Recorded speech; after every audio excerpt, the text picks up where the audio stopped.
kallis üheksandik. Kui mõtleme, et meie elu on nagu matrjoška, tead ju küll seda nukku, kus väiksemad mahuvad kõik suurema sisse ja mitte vastupidi. Siis täna oled sa alles 3. nuku juures. Lasteaed oli 1., algkool 2. ja põhikool 3. Millise nuku valid järgmiseks? Selle otsuse teed nüüd arvatavasti suures osas juba ise. Jätkata vanas eas 32. keskkoolis, minna kuhugi mujal edasi õppima või valida midagi hoopis 3. Sind on kindlasti utsitatud häid hindeid saama, olema edukas. See kõik on sind täna siia toonud ja annab sulle varsti vastavasisulise tunnistuse. Aga tea, et kohe-kohe hakkab maksma veel midagi muud, kui komad, võrrandid, kõrg ja madal rõhkond. Oled hea ja salliv, mõtled oma peaga ja oled väärikas, siis lööd läbi ka mõne komata. Vaatamata sellele, et maailm oli vahepeal lukku pandud ja ajad muutusid väga kummaliseks, saime me ühiselt 2 aastat tagasi osaleda Järve hooldushaigla projektis. Kõik 3 paralleeli olete mulle ühtmoodi lahedad. Mõnda teist jään kindlasti rohkem igatsema, osadega kohtun sügisest veel 3 aastal. Kõige rohkem kahju on mul sellest, et ära jäi presidendipall. Kuulsin, et osadel oli juba kleit selle tarbeks ostetud, millega nüüd õnneks lõpetamisel saate esmakordselt särada. Hea meel on kindlasti selle üle, et saite veel õppeaasta lõpus ühiselt 6 aega koolis käia. Kui põhikooli lõpetamisel ei jää aastaarv meelde, siis kindlasti meenub see, et kool tähistab oma väärikat 50. juubelit.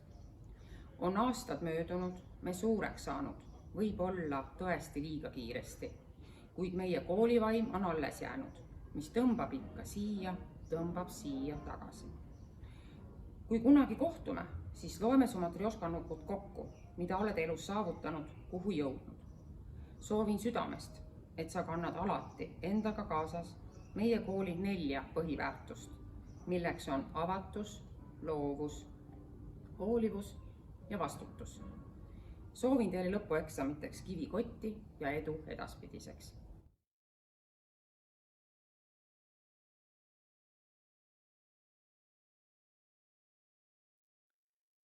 Ma olen 5 aastat A-klassi juhatanud. 9 A on lahe sellepärast, et õpilastelt saab kõik eluks vajalikku. Nii-öelda täispaketi või isegi jackpoti. Näiteks, kui te tahate nalja, pöörduge Lauri poole. Tema paneb alati klassi naerma, nii sobival kui sobimatul hetkel. Või kui tahate ilusaks saada või ilunippe, on abiks Maria. Maria meigib end mõnikord ka tunnis. Kui te vajate õigusalast kaasamõtlemist või õiguste eest võitlemist, otsige üles Kadi, Meri-Liis, Kristelle, ka Luisa õiendab kõik õigeks. Kui tahate midagi aga teada ajaloost, minge Aleksandri ja Jasmini jutule. Nad seletavad kõik ära, eriti pikalt teeb seda Aleksander. Kui te mõnikord ei tea, kuidas tulemuslikult õppida, siis soovitan sõbruneda Jessica, Anette ja Simonaga. Nemad teavad. Nad on seda algusest saadik teadnud. Kui teil on vaja näiteks õppida sahkerdamist, vaadake, mida teevad Kendri, Arseeni, Nastja. Võib-olla nad vaatavad salaja telefoni või saadavad omavahel salajasi kirjakesi. Kui te unistate sellest, kuidas elada iga päev tervislikult ja tervelt, siis seda teab Janette. Tema elab nii. Kui tahate aga osaleda avameelses vestlusringis, mis iganes teemal, siis selline grupp on ka olemas. Seda veavad Carmen ja Jacqueline ning sellega liitumine on vabatahtlik. Kedagi ei aeta minema. Kui te tahate millelgi iga päev hasartselt silma peal hoida, nagu näiteks aktsiaturul, siis selleks on Taiman ja Kaspar. Nendega ei ole kunagi igav. Kui teil on aga ristsõnu vaja lahendada, siis otsige palun üles ka Iriin. Tema on ristsõnade lahendamise meister. Kui teil on maamunal puudus siirusest ja aususest, siis vaadake Katariinat ja Richardit.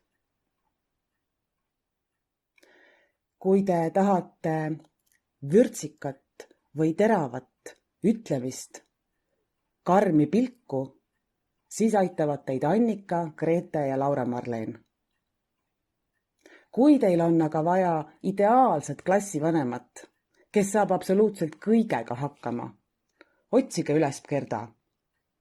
Ta haarab kõikidel härgadel sarvist. Kõikidel. Nii et ega ma ei teagi, kuidas edasi elada ilma 9. A-klassita.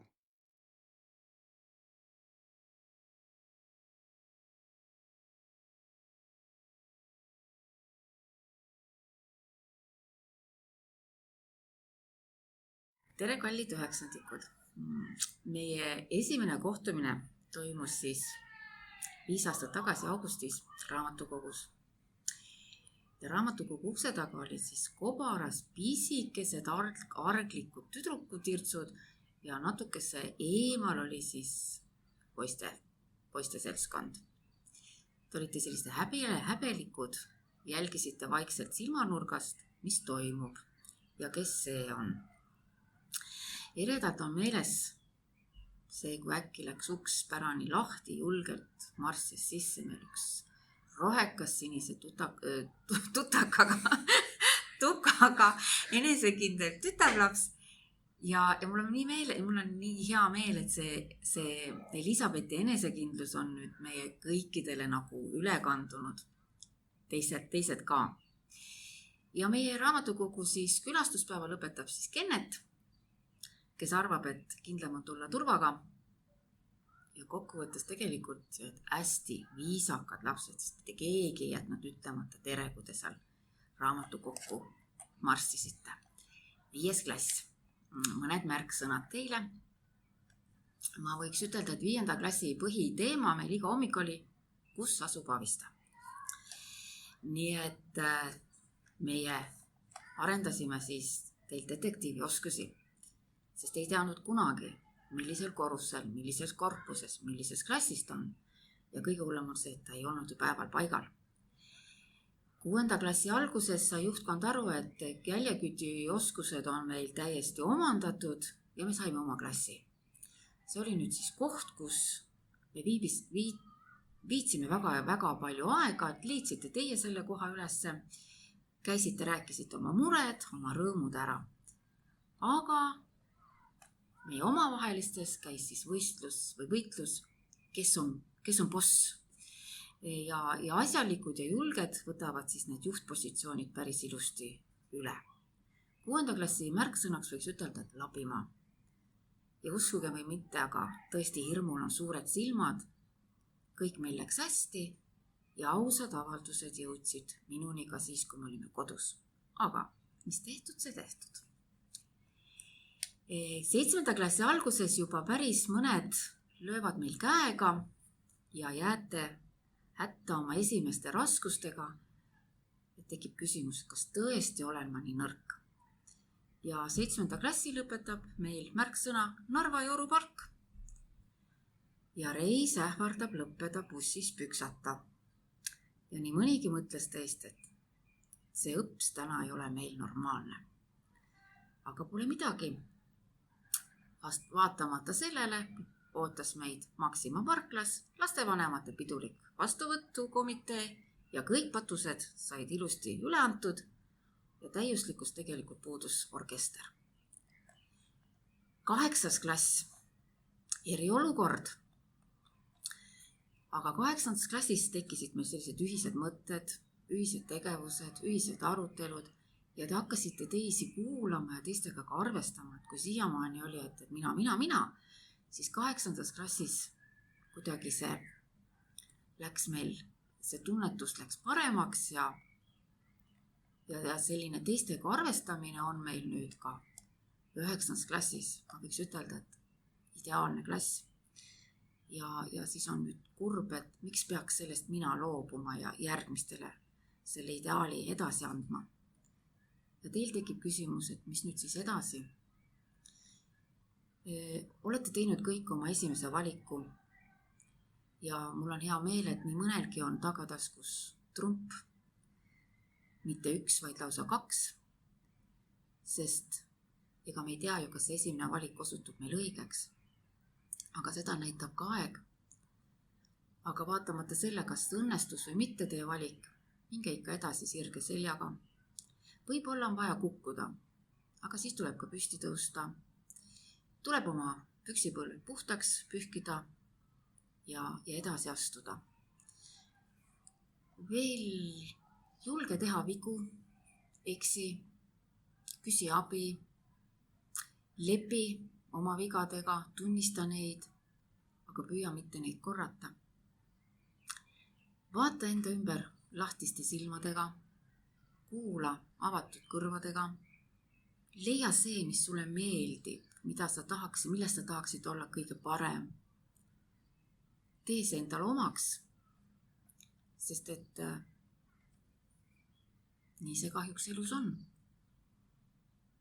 Ja mis ma teile ütlen? Elage teie rinnaks ka, olge sama lapsemeelsed. Ma loodan, et selline seltskond, mis meil välja on kujunenud, te leiate üksteist alati ülesse ja mis kehvasti, see tuleb ikka teha alati ka uuesti.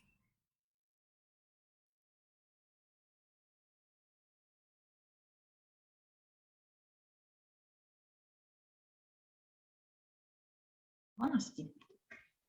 Nii ammu, et isegi mina seda aega oma silmaga näinud pole, siis kui taksojuhtide ja matemaatikaõpetajate tasemel sõidutasid inimesi linnas ringi veel voorimehed, kandsid voorimeeste hobused silmaklappe. Sellel oli väga hea praktiline põhjus. Nagu paljudel rohusööjatel, kes peavad looduses kogu aeg ohtude eest valvel olema, asuvad hobuste silmad peas nii, et nende vaateväli on peaaegu 360 kraadi. Selleks, et hobune ei näeks selja taha ja teda ei ehmataks mõni teine sealt lähenev sõiduk, piiratigi nende nägemist. Nii pidi hobune ka rohkem oma juhti ehk voorimeest usaldama ja sai vähem oma peaga mõelda. Vahel öeldakse ka tänapäeval mõne inimese kohta, et ta näeb elu justkui silmaklappidega.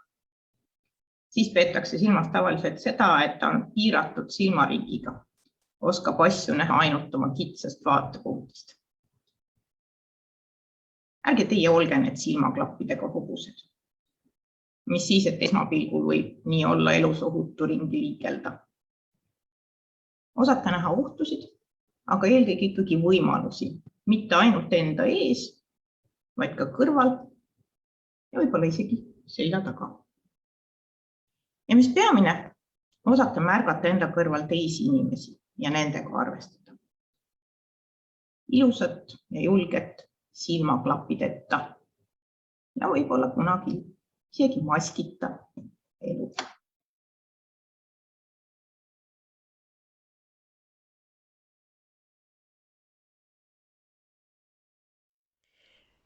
Head 9. klassi õpilased.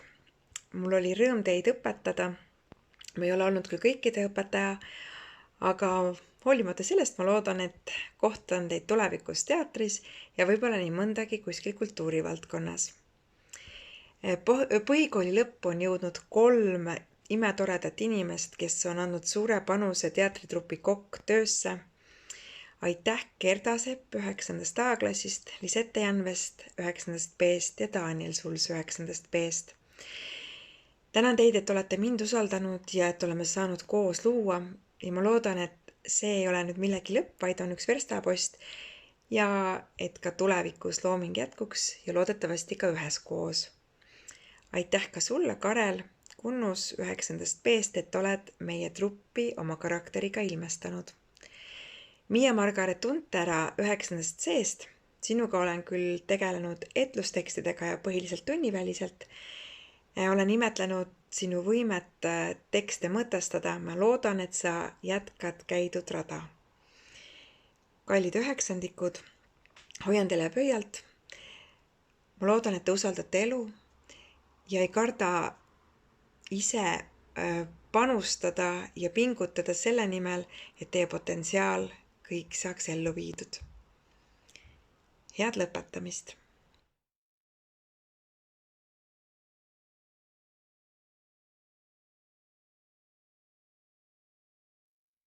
Tere põhikooli lõpetajad! Otsustasime siin Pipiga teid tervitada, sest sel aastal on kuidagi lõpetajate hulgas tavapärasest rohkem neid, kellega me oleme raamatukogus tuttavaks saanud. Ja eks ikka põhjuseks ole raamatud ja lugemine. Loodan paljudega kohtuda ka sügisel. Loodan, et te saate gümnaasiumisse. Aga need, keda kutsuvad uued rajad, neile siis head teed. Ja teile kõigile soovin edu eksamiteks, toredat põhikooli lõpetamist ja liikumist ja püüdlemist oma unistuste poole. Ja unistuste poole püüdlemiseks on vaja headust ja tarkust koguda. Ja nüüd pöördun ma Pipiga nende poole, kellega me tegutsesime ühes salaringis nimega RSR. Raamatusõprade ring. Mäletate, 2. klassis kohtusime teiega juba. Katariina ja Kirke ja Leiger ja Laura ja Kaisa-Lotte ja Laura-Anette ja Arseeni ja Karel ja Arto ja Elisabeth ja Monika.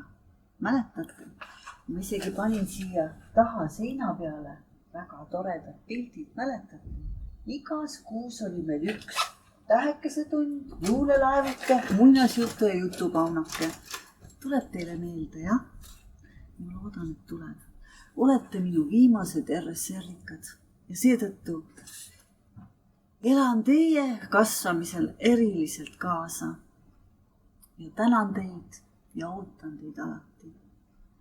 Ja kuna tänulikkus on elus väga tähtis teema, sest alati kui annad, siis sa ka saad. Ja kui sa saad, siis sa ka annad.